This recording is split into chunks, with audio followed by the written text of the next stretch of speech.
Hello and welcome to Flippin Through, the internet's #1 Mad Magazine news, review, and interview channel. And today we're flipping through Mad Magazine number 130, released October 1969. Our price, 35 cents, which is indeed cheap. But before we do that, I want to say, hey, thank you so much for tuning in. Thank you for supporting the show. We want to support it in the best way, the biggest way, the kindest way. That's you then you got to hit like and subscribe and leave a comment down below. Whoever comments, what I want, this is my goal, is it comments A, and then the second person comments B, then C, and then D, all the way down the entire alphabet to Z, and then we start again. We start again from there.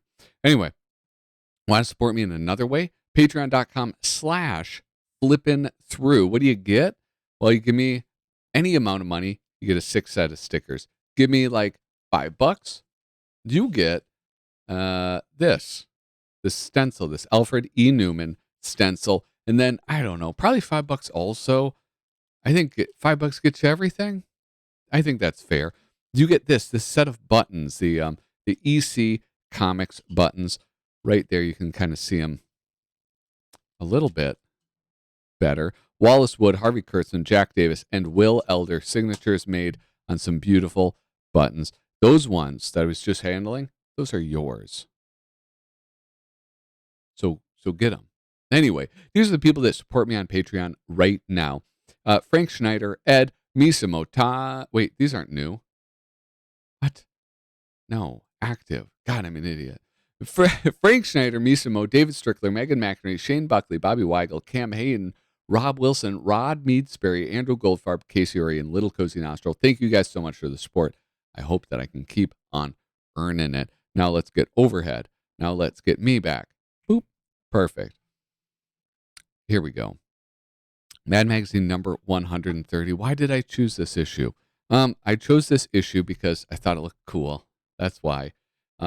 Sometimes I find ones that look cool that I haven't done yet.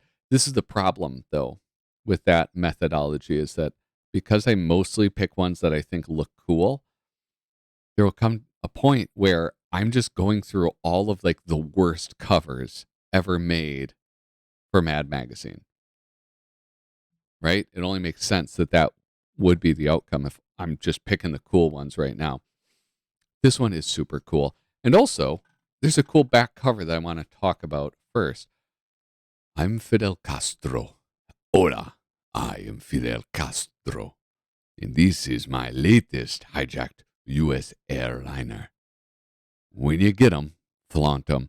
And then down here it says, photo of Jack Palance as Castro hijacked from 20th Century Fox producers of Che. I didn't even know Jack Palance played Fidel Castro in a Che biopic from the 60s. I'm surprised such a movie existed back then. But then again, I'm surprised they made one with Benicio del Toro, because Che Guevara was kind of a bad dude. Sorry, that's my hot take, guys. Che Guevara, not a good guy.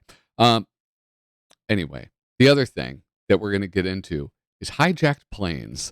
There's a lot of hijacking humor in this issue, and I was a little bit surprised by it. But I did a little digging, did a little research, and we're going to be talking about it. All right. Here we have my favorite part of the magazine, of any magazine, and that's the letters department. How about this one? You know, you're really overweight when, I thoroughly enjoyed, you're really overweight when, but Jack Kent left out the plight of fat children. Like, you're really overweight when nobody will seesaw with you. I mean, that could just be like, you stink. So it could be bad hygiene as well. This one, I'm gonna talk about this one. In order to stimulate interest and ensure box office success, Hollywood has taken to featuring nude scenes in many of its movies. In fact, Some of our biggest stars have appeared in the All Together recently. Paul Newman did it in Cool Hand Luke. Charlton Heston did it in Planet of the Apes. Elizabeth Taylor did it in Reflections in a Golden Eye. Mia Farrow did it in Rosemary's Baby, and Jane Fonda did it in practically every movie she's ever made. As with all good ideas, we feel that it won't be long before this attempt to stimulate interest by the use of nude scenes is carried over in other fields. So here's what it might be like. Now, I got to say, if you want to know about nudity in cinema, it's actually funny that I brought this issue out. Potter ZB, the brand new podcast by Kyle Bridget and I'll put the link in this description as well. It'll be the Spotify link, but you should be able to access it on anywhere you guys get your podcast. For episode 2, he talks about nudity in movies and its rise and fall. So look forward to that. So here's the nude scenes and all sorts of things like Peanuts and Andy Capp. Jack Rickard did the art. Lou Silverstone did the writing. This one's pretty cool, though. Jack Rickard did a pretty good job imitating other artists' styles. I never pegged him as a good imitator, but he did a pretty good job. Hi. Is the new kid a boy or a girl? Good grief, I don't know. He wasn't wearing any clothes. Oh, man. There's something topical you could also make a joke regarding that. Andy Capp, you're a regular Diamond Jim Brady, aren't you? What the hell does that mean? You quit your griping. You wanted to go on an holiday, and here we are. Wait, was he British? Some holiday taking me to a nudist camp so you wouldn't have to buy me any new vacation clothes. Andy Capp. I always thought Andy Capp was American. Anyway, how about this? This one I wanted to bring up because I thought this was so cool. I thought it was like, all right, look at these first 2 panels. Careful, wit dat. It's a special one-way glass. What's it for, Sarge? So the general will be able to see out and nobody can see in. But this is what I love about it. To show that it's two-way glass, Jack Rickard put him behind the pane and you can see him. And then he put him in front of the pane and he's being reflected back. How cool is that? I love that. That's such a clever way of communicating that. And then here we go. The job's all done, sir. Thank you, Sergeant. And look at the generals. General has a peach on him, all right? You can't deny that. You clowns, you put the glass in backwards. She likes it. All right. I'm going to zoom out on this one. There's some pretty good stuff. Look at Pogo. Then, of course, if you know the nudity trend continues, who knows? You may even be seeing this. Alfred E. Newman, pantsing himself. I got to zoom out just a smidge more. Television shows that did not make it. I'm going to have to just cruise on by that. Oh, well, clamming in New Jersey.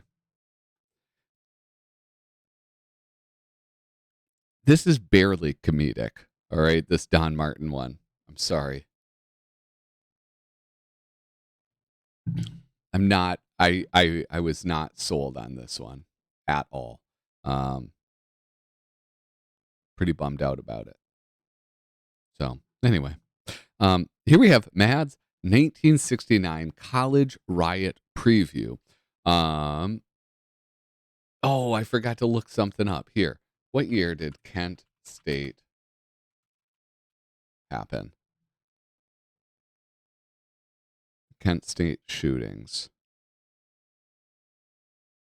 Oh my God. Okay, so this predates this. This is a 1969 that this issue came out. Keep that in mind, please. MAD's 1969 college riot preview. MAD's choices for 1969 top 10. There are some pretty bold choices here for the for you for humor, for Frank Jacobs, the writer of this. Here we have Columbia screaming pink, awesome due to its incredibly offensive line, which cannot be repeated in a family magazine. California at Berkeley, angry red, 12 deep in all positions, capable of destroying any opposition, including president, deans, trustees, faculty, and political career of Governor Reagan. Let's zip down to here. Howard, a historically black college, colors black on black. Morale factor here. If teams can catch fire, so will campus. I thought that was kind of I don't know. I'm not going to lie. I was amused by that joke. But if you don't know that Howard University was a historically black college, you might not appreciate that. Those are not their school colors. Look at this Jack Davis art. It's awesome. And guess what? It only gets better.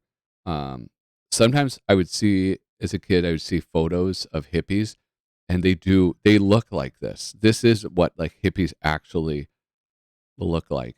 They all look like they're 40. I don't know how that happened. Like boomers, they looked like grown-ups their entire lives. Anyway, here we have 1969 offensive stars to watch, and this is great. These illustrations are beautiful. The writing is very funny. It's Frank Jacobs, so it's like, of course it's going to be. This is bizarre, and I wanted to read about this. That is Lance Farfel, anarchist, Brooklyn.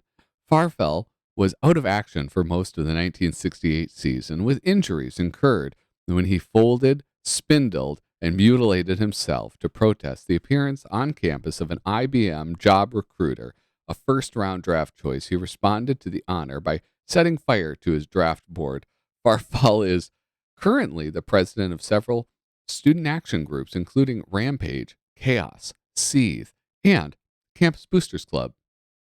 But this illustration alone, I just like something about it. I think like the folded face, it's so strange. I just love it though.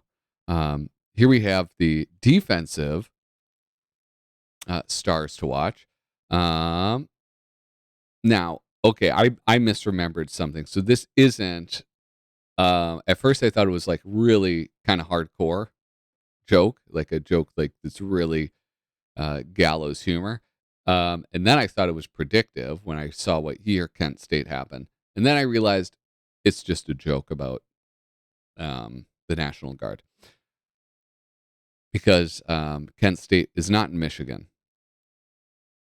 Hershey Westmoreland, sharpshooter, Michigan National Guard. In his rookie year last season, Westmoreland suffered from an overeagerness to look good. Charged by a line of Michigan State rioters, Hershey fired a salvo over their heads and wounded himself in the left ear. Nevertheless, he stood his ground heroically, clubbing everything that moved with his riot gun and prevented a student takeover of Lake Huron.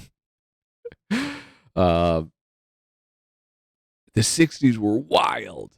And this is like, this whole issue is, it's, as the kids say, it goes hard in the paint, I feel like. And then here's the meaning of faculty mediator signs: timeout, offside, illegal shift. I just saw a co-ed actually wearing a mini dress made from a Viet Cong flag. Illegal maiming. I just saw a campus policeman actually stomping a student. Ineligible receiver. A CBS newsman has just gotten hit by a nightstick. Oh, anyway. I like it. I like it a lot. Let's zoom in a bit. Now this, a dramatic change of pace. And as they alluded to in that letter section, this is, I mean, what was the one in the letter section? You know you're a fatso when, ... This is something that Mad went back to the well a lot on. And if you have read a lot of Mad, or if you've watched a lot of these videos, you'll notice Mad goes back to the well pretty often. Now, when you have a monthly publication, it's not that big of a deal. Or at some points, this is like 8 times a year, so it was kind of, an irregular schedule. I'm sure it made sense. I'm sure it was regular throughout the years, like, they took the same months off, but, um, when it's spread out, you don't notice it as much. When you read one of these every single week, um, you notice where they repeat themselves, pretty often. And this is, you're really a nobody when artist Paul Coker, writer Jack Kent, just like he wrote the last one. They're kind of funny though. They're amusing, especially if you get a good artist. And I mean, something like this. You're really a nobody when nobody laughs at your jokes unless they're funny. Or you're really a nobody when the guests at a party gravitate into little groups. You're the only one in yours. Kind of true. And then this is, which is like very, makes very little sense. You're really a nobody when you grow a mustache and nobody even notices it. Yeah, by the way, I trimmed my beard. I've been wearing a mustache with like, a short beard, and no, you guys haven't commented on it. Nor has anybody commented on my hair. Really am a nobody. You know you're a nobody when the neighbor kid says, "My dad can lick your dad," and your son doesn't argue the point. You're really a nobody when you quit your job and it doesn't create a vacancy. Oof. And here we have the land of the giant boars. Um, I believe, okay, I started looking through this and I got super excited actually. I think this is about the TV show, The Land of the Giants, which did not air for that long. I think it was like 2 seasons or something. It was like, yeah, started in 68, ended in 70. Um, 51 episodes. 51, that's pretty good. That's like a long time. But anyway, something happened and there's miniature people and giant people. And I figured that out because of that panel with a giant foot and a miniature person. And I got so excited about watching this because um, my children and I watched Attack of the Puppet People. And that movie is so freaking amazing. And it's so cool the way they use like props and cool camera angles to convey size. And I think I need to watch the show. I think this show is probably awesome. And it only got 2 seasons because audiences are idiots and they don't appreciate things like giants and miniature people. All right. Or they appreciate them too much. And then you have the weird shows on TLC about miniature people. Um, anyway, what is a kid brother? Well, I'll tell you what this article is. Too long for me to read. Sorry, pals. Here we have the lighter side of summer jobs, which is also something. If you're new here, I love Dave Berg. He's my favorite artist in MAD magazine. Now, this is something. Okay. This is the MAD plan for halting the hijacking of planes. So this is George Woodbridge did the art. Cy Wright, I don't know. He did the art. It's like this weird 2-page thing, and it's lovely. George Woodbridge is an amazing artist. Obviously, like it's going to be very funny. It's going to look great. But I got confused. It's like, so there's jokes about hijacking a plane here. There's another thing about hijacking planes here. Was this a problem?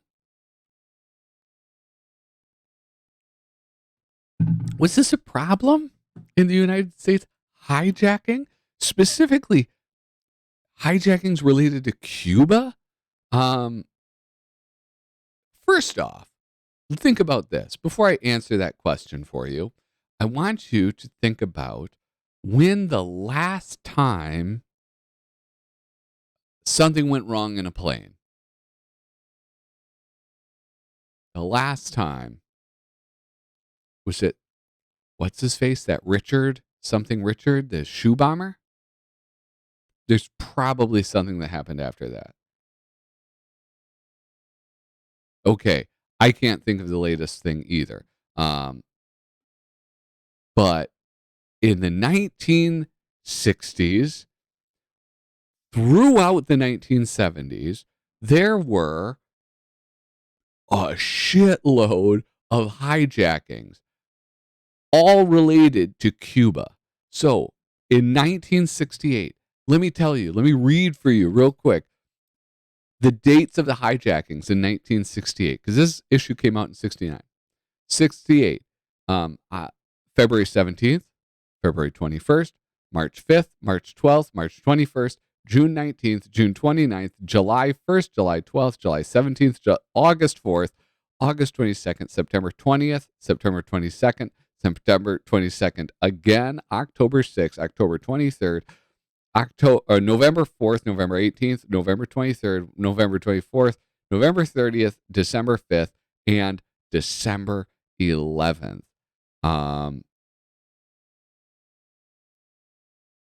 What was going on? Can you imagine if something like that was happening that often? That is unbelievable that there were that many hijackings. It's like, and all of those were related to Cuba in some way, either hijacking a plane exiting Cuba or on its way to Cuba. That's what all of those have in common. It's amazing. And then, February 3rd of 1969. When did this come out? This came out in October, so this is after that. So February 3rd, two Cubans hijack a 727 from Newark, New Jersey to Cuba. Candid Camera creator Alan Funt was a passenger on the flight, and because other passengers recognized him, they assumed and believed that the hijacking was a stunt for the show, despite his protestations. Funt and others were later released after 11 hours of being held captive. And also, how wild was TV that you would think that Candid Camera was going to do a hijacking episode? I mean, I feel like there was no reason to ever get on a plane that had anything to do with Cuba. I'm sorry, I zoomed in on this. I should zoom out. MAD does this every once in a while where it's like you get the title of it on the second part of the page. Like there's a page here and a page here, and the title's on the second page for whatever reason. I just want to drink this in. I mean, look at this. You guys know I'm a Bob Clark fanboy. Look at this panel right here.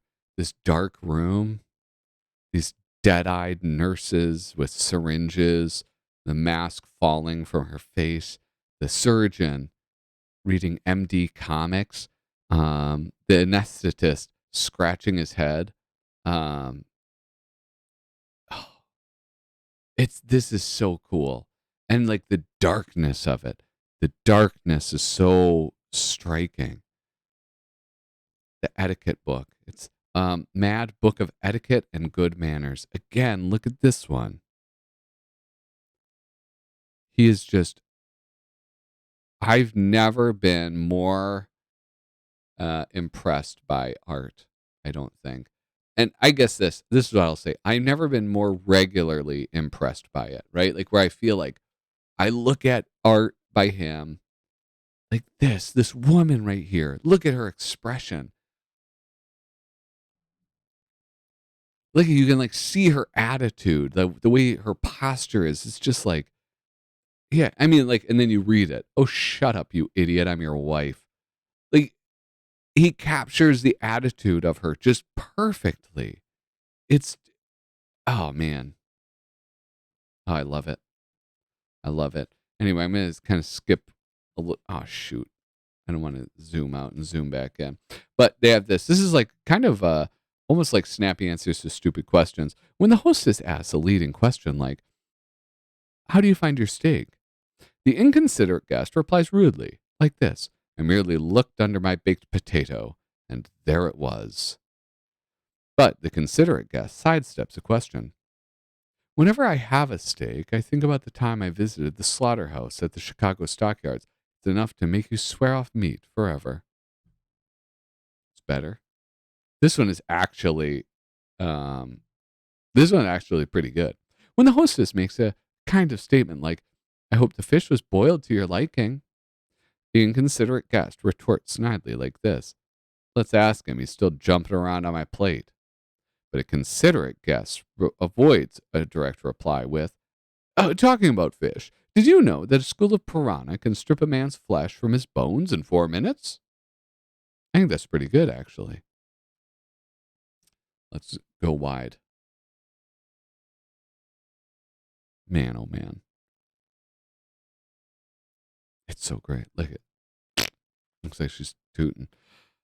Another one that they go back to the well at a lot, but I love it. So I'm not going to, don't take that as a criticism. That's a mad peek behind the scenes. When they remove the roof, and it's so cool too, because this is the Pentagon. So, it's not, certainly not to scale. That's not very many people working in the Pentagon, but I don't know. That's like a cool added feature because it's so specific and you still have the cutouts and the walls and the roofs and everything. And this too is George Woodbridge. Beautiful artwork. Beautiful, beautiful artwork. And we have one Spy versus Spy, a very strange occurrence where you only get one. Almost always you have both of them, two of them, I guess I should say. And then here's something about Nazis. I don't know. Don't really care. And I'm running low on time. Here's a house ad for the more trash from MAD. And this one, because it was already folded, I can fold it. What does the future hold for our great American pastime?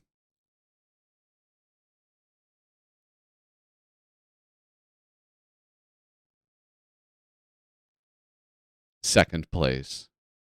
Wow. That's a cool one. I would not have guessed that. Second place. Oh my goodness.